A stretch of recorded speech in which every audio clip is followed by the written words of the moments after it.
नमस्कार। आज हम भगवत गीता पर थोड़ी गहराई से बात करने वाले हैं। ये महाभारत का ही एक हिस्सा है और इसमें हम देखते हैं कि कुरुक्षेत्र के मैदान में अर्जुन कैसे एक बड़ी मुश्किल में फंस जाते हैं। अपने ही रिश्तेदारों, अपने गुरुओं के खिलाफ युद्ध, ये सोचना ही उनके लिए बहुत भारी पड़ रहा था। तो आज हम इसी पर बात करेंगे।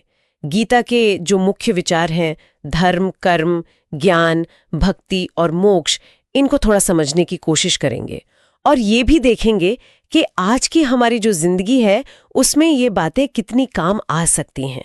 तो चलिए शुरू करते हैं। हमारे स्रोत क्या बताते हैं? कृष्ण ने अर्जुन की इस मुश्किल हालत का क्या हल निकाला? ये सिर्फ युद्ध के लिए कहना तो नहीं था। नहीं, बिल्कुल नहीं। यही तो दिलचस्प बात है। कृष्ण सिर्फ ये नहीं कहते कि चलो लड़ो। असल में वो जीवन, कर्तव्य, सही गलत क्या है और जो परम सत्य है, उस पर एक बहुत बहुत गहरी बात समझाते हैं। वो अर्जुन को उनका स्वधर्म याद दिलाते हैं। एक योद्धा के तौर पर जो उनका कर्तव्य है उसे निभाएं। लेकिन, और ये बहुत जरूरी है, वो कहते हैं कि नतीजे की चिंता मत करो। अच्छा। नतीजे की चिंता किए बिना। हाँ। और देखिए, यही कर्म योग का कह सकते हैं कि मूल है, कि आप अपना काम करें लेकिन उसके फल से जुड़े ना रहें, उससे मोह ना रखें। कहते हैं इससे मन शुद्ध होता है। तो ये जो मशहूर बात है, कर्म करो फल की चिंता मत करो, वो यहीं से आती है। बिल्कुल बिल्कुल। लेकिन ये सुनने में जितना आसान लगता है, क्या असल जिंदगी में ये मुमकिन है?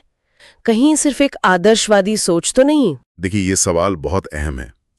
कर्म योग का मतलब ये नहीं कि आप काम ही ना करें या बेमन से करें। नहीं, मतलब है कि काम पूरी लगन से करें, पूरी कुशलता से करें, पर उसका जो भी नतीजा हो उसे स्वीकार करें, उसे ईश्वर पर छोड़ दें। और हाँ, गीता में सिर्फ यही एक रास्ता नहीं है, दूसरे रास्ते भी बताए गए हैं। अच्छा, और कौन से रास्ते? जैसे कि ज्ञान योग है। इसमें खुद को ये शरीर नहीं बल्कि वो शाश्वत आत्मा जो हम सब के अंदर है, वो समझना होता है। आत्मा शरीर से अलग। हाँ, और फिर है भक्ति योग, यानी ईश्वर के प्रति पूरी तरह से समर्पित हो जाना। मानते हैं कि इससे मुक्ति मिलती है। कृष्ण ने तो अर्जुन को अपना वो विराट रूप, अपना दिव्य रूप भी दिखाया था।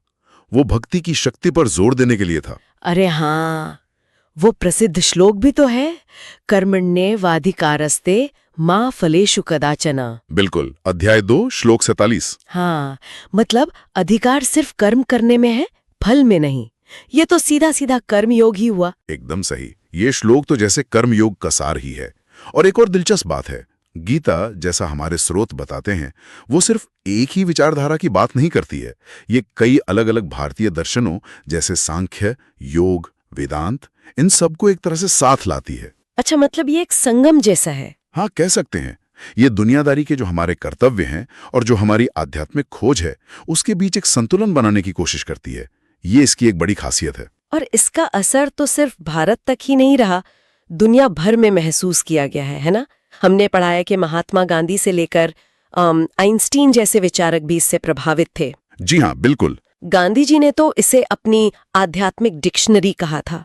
हाँ, ये सच है। और आप देखिए, आज भी लोग इसे पढ़ते हैं, समझने की कोशिश करते हैं, अपने अंदर के जो संघर्ष हैं, जो चिंताएं हैं, जो नैतिक दुविधाएं आती हैं, उनसे निपटने के लिए इसमें मार्गदर्शन ढूंढते हैं। हालांकि ये भी मानना पड़ेगा कि कुछ सवाल भी उठाए गए हैं, कुछ आलोचनाएं भी हैं।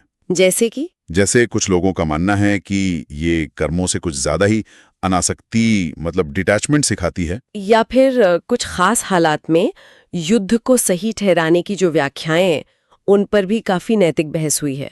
तो इन पहलुओं पर भी सोचना जरूरी है। सही कहा, हर चीज के कई पहलू होते हैं। तो फिर इन सारी बातों का निचोड़ क्या निकालें, अगर एक लाइन में कहना हो? शायद यही कि भक्ति, ज्ञान और बिना किसी लगाव के अनासक्ति से अपना कर्म करते रहें। हाँ, ये एक अच्छा सार है।